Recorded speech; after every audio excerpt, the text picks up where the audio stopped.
that life without social media, there's real positives associated with it. I want to deliver two messages. The first message I want to deliver is that even though I've never had a social media account, I'm okay. You don't have to worry. It turns out I still have friends, but I'd go even farther. I'd go even farther and say not only am I okay without social media, but I think I'm actually better off. I think I'm happier.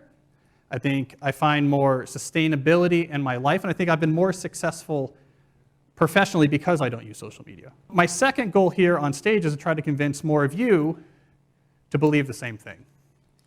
To see if I could actually convince more of you that you too would be better off if you quit social media. So this first objection goes as follows.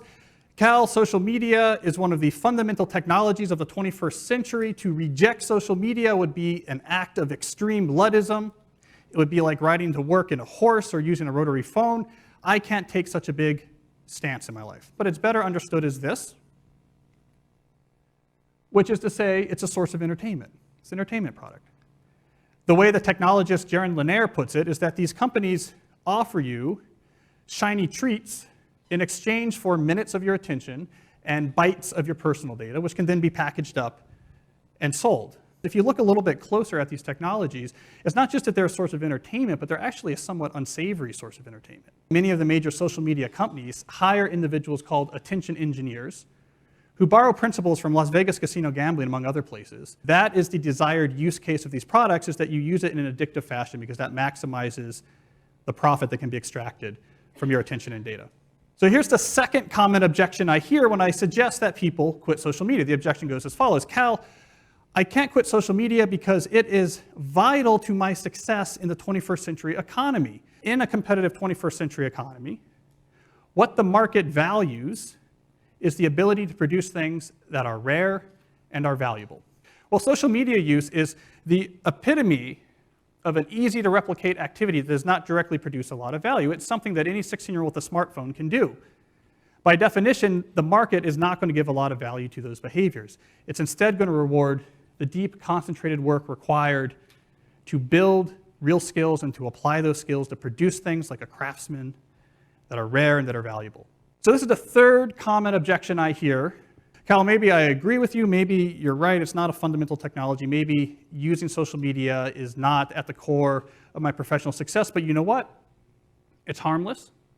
I have some fun on it. Weird Twitter is funny.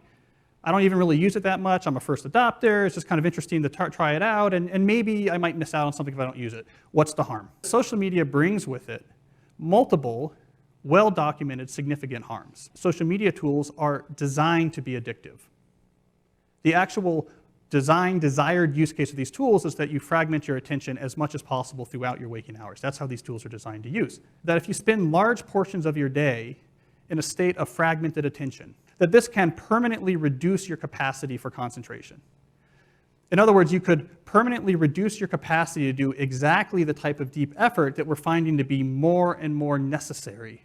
So we know from the research literature that the more you use social media, the more likely you are to feel lonely or isolated. We know that the constant exposure to your friends' carefully curated positive portrayals of their life can leave you to feel inadequate and can increase rates of depression. When you're trying to decide, should I use this or not, saying it's harmless is not enough. You actually have to identify a significantly positive, clear benefit that can outweigh these potential, completely non-trivial harms.